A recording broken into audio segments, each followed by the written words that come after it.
국회 외교통상위원회에 열렸습니다. 그런데 이제 류경 식당을 탈북했던 12명의 여성 종업원들 이거 본인이 의지로 나온 게 아니다 이런 주장이 다시 한번 나왔습니다. 교장 차장. 네. 민변에서 이런 얘기 또 주장한 거죠. 그렇습니다. 오늘 국감에는 민변의 최희준 통일위원장이 출석을 했는데요. 네. 이 최 위원장은 이 13명의 탈북 중에 이 지배인 자신은 자발적으로 탈북한 것일 수 있겠지만 네. 나머지 12명은 여종업원 12명은 아무것도 모르고 들어온 거 아니냐 이런 네. 의문을 강하게 제기했습니다. 자, 그런데 이제 민변에서 이제 이 여종업원들을 계속 만나봤다는 거잖아요. 지금 이제 일단 국가정보원이 보호하고 있던 것 떠나서 이제 다 우리 사회로 들어왔는데 이정훈 의원께 질문 드릴게요.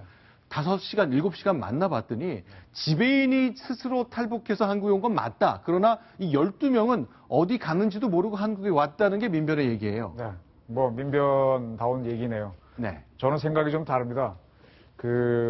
이 공작을 이분이 얘기하셨던데 공작을 담당하는 사람들은 의외로 대차거든요. 그래서 북한 식당에 들어가서 하루 종일 놀면서 저 여직원들하고 이렇게 농담도 하면서 접근을 합니다. 그렇게 네. 대화도 하면서 트는 건데 그렇게 해서 저 사람들을 데리고 왔다면 훈장을 줘야 된다고 생각하는데 그걸 네. 공작을 했다 그러는데 공작을 전문하는 사람들이 공작을 해서 데리고 왔으면 칭찬해야 되는 거 아니에요? 네. 수사를 잘하는 사람이 수사를 잘해서 범인 잡아오는 과정에서 뭐 여러 가지 행동을 했더라도 크게 문제가 안 되면 훈장을 줘야 되는데 이걸 문제라고 하니까 저는 글쎄요. 이렇게 가치관이 다른 아까 자주국방할 것이냐 무기 수입할 것이냐랑 똑같은 문제인데 어쨌든 이 여직원들도 다 성인들이고 네. 그리고 이 사람들을 완벽하게 빼갖고 네. 왔다는 데서 우리 국정원의 공작관이 맞다면은 네. 대단히 유능한 친구라고 저는 판단하고 싶은데. 자, 그런데 일단 결론적으로 이제 민변의 얘기가 맞다면 그렇게 주장을 펴는 것인데요.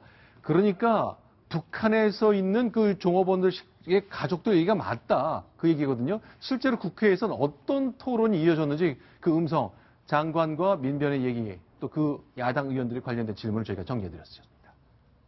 그 집단 탈북의 어떤 진실은 무엇인가요? 이것이 한간에 이야기되는 이제 국정원 공작에 의한 기획 탈북인지 아니면 자의 탈북인지 뭐 이런 부분에서 어떤 결론을 얻으셨나요? 그 지배인 자신은 자발적으로 들어온 것이고요. 하지만 그 12명의 종업원은 아무것도 모르고 들어왔다 하는 그 의문을 더 강하게 가질 수밖에 없게 됐습니다. 총 7시간 30분 정도 대화를 했는데 그 대화 내용의 3분의 2가 입국 동기, 입국 과정에 대한 얘기가 될 수밖에 없었던 것이 이 사람 말 자신이 일관성이 없고 앞뒤가 안 맞으니까 그런 것이었습니다. 어떤 많은 숫자가 많은 수의 분들이 어떤 단순히 어떤 특정인 한두 명의 어떤 허위나 기만에 의해서 저게 집단으로 탈북이 가능하다고 생각하시나요? 그러니까 그 해외 식당을 북한 당국이 지정을 해서 지배인과 종업원을 보내는 것이 아니라 그 해외 식당을 모색해서 식당 주인과 계약을 하는 그 권한을 지배인이 가지고 있습니다. 그래서 지배인이 가자 그러면 종업원들은 따라가는 거예요. 우리의 정보기관과 연계가 돼 있다고 보시는 거죠? 네, 그렇습니다. 지금 그 최희준 위원장의 그 이야기를 들어보면 네.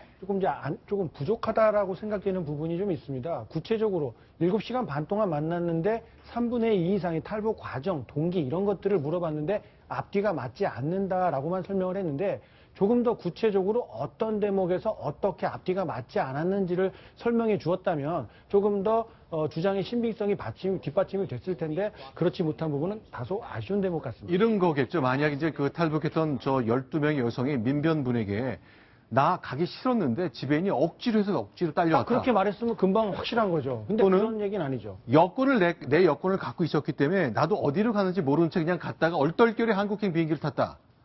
그런데 어쨌든 북한에 있던 사람들이 외국 다른 나라에 가서 생활을 하고 다른 나라 사람들을 접대하는 일을 하던 사람들인데 네. 아무려면 그냥 해외 한 번도 안 가보고 그냥 어떤 한 지역에서만 오래 살았던 그런 촌부의 모습이 아니라 해외 물정에 대해서 아는 사람들인데 그저 어디 가는지 모르고 가방을 다 챙겨서 잽싸게 빨리 한국행 비행기를 타는데 나는 네. 몰랐다. 네. 이렇게 설명하는 사람이 과연 있었을까라는 게 좀 일반적이고 상식적이지 않을까 싶습니다. 알겠습니다. 조금 더 얘기를 들어보겠습니다. 외교통상위원회는 홍영표 장관이 출석했거든요. 역시 야당 의원들만 참석한 가운데 여러 가지 논의가 오갔습니다. 그 장면도 소개해드리겠습니다. 2009년 이후부터는 핵 개발 관련된 대화가 완전히 중단됐습니다. 북한은 마음 놓고 어디에 제재도 받지 않고 핵 개발을 가속화시켰습니다. 그렇지 않습니까? 단순히 대화가 있었다 없었다 이것을 가지고 그 북한의 핵 문제를 평가하기는 좀 그 어려운 측면이 그런데 있고요. 결국은 북한이 4차례의 핵실험과 11차례의 미사일 발사와 4차례의 SLBM 발사 이런 것들이 주로 다 언제 이루어지냐? 바로 이 대화가 중단되어 있는 시기입니다. 그런데 이걸 가지고 얼마 전에 대통령께서 대화를 위해서 돈을 지원했기 때문에 핵 개발을 했다. 어떻게 이런 얘기를 그냥 합니까?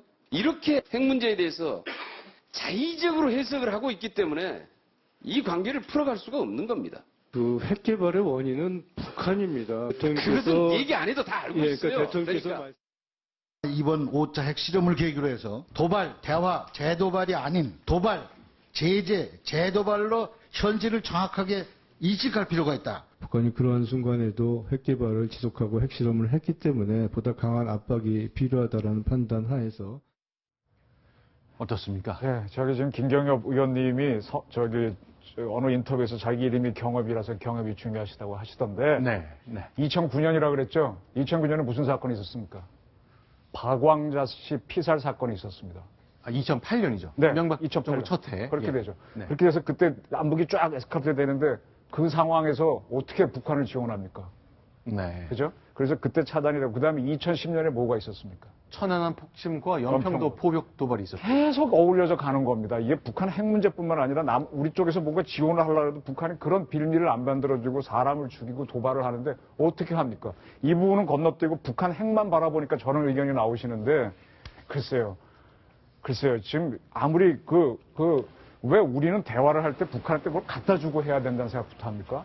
저는 돈도 안 들이고 사람도 투입하지 않고 뭔가 개발을 해야 개발이 유능한 개발이지 돈 바르고 사람 투입해서 하는 건 누구나 다 하는 거잖아요. 그래서 그런 판단들을 해줬으면 좋겠습니다. 일단 이제 국내 남북만 보면은 이제 경협을 하고 북한에게 수혜 지원이나 여러 가지 개성공단을 문을 열면서 한번 대화를 할 수 있겠다. 뭐 그렇게 생각하는 사람이 있을 수도 있겠습니다만 사실 지금은 한국이 주도해서 전 세계의 주요 국가들에게 북한을 압박하자 했는데 자, 그거 그냥 없었던 걸로 합시다. 우리는 그냥 이렇게 해볼게요 하면 앞으로 한국이 국제사회에서 주도적 역할을 하는 것은 좀 물 건너갈 수도 있긴 한데 어쨌건 오늘 국회에서 통일부 장관을 상대로 이런 질문이 계속 이어졌습니다.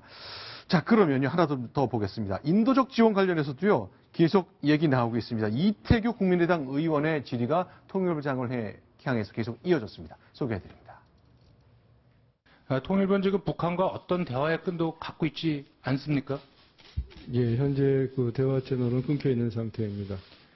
만약에 미국의 차기 정부가 전격적으로 북한과 대화에 나설 경우에 우리 정부의 입장은 무엇입니까? 미국과 한국 사이에는 북한 핵 문제라든지 한반도 문제는 없고 긴밀하게 조율이 되고 있고요. 한국이 소외된 상태라든지 한국과 어떤 그 논의가 없이 대화가 시작된 일은 없을 것입니다.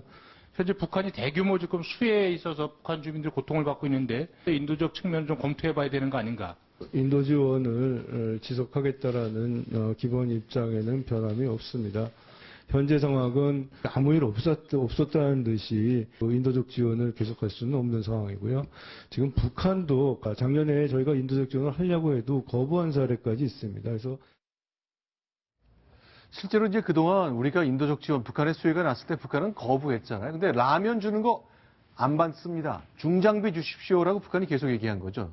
불도저, 포크레인 이런 거 달라는 거죠. 네, 아주 자기네 필요한 종목을 아주 목록을 내밀고 있죠. 네. 우리 홍 장관님의 기본 노선이 뭡니까? 한반도 신뢰 프레소스인데 지금 야당 의원하고 같은 노선이거든요. 근데 저분들 정부에서 저걸 추진하다가 북한의 핵실험 때문에 다 이렇게 돈자가 돼 있는 상태인데 뭐 같은 편끼리 같은 이야기 하는 건데 이제 의견을 달리 답변을 하고 있는 건데 그렇게 대화가 되고 하면 얼마나 좋겠습니까? 근데 북한의 핵 미사일 개발은 절대 포기 안 합니다. 절대 포기하는 지금까지 왔고요.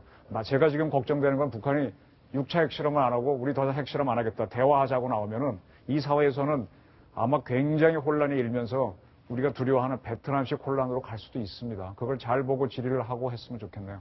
알겠습니다. 자, 국회 외교통상위원회 일단 여당 의원들이 참석하지 않고 있습니다. 야당 의원들 질의를 중심으로 저희가 소개를 해드렸습니다.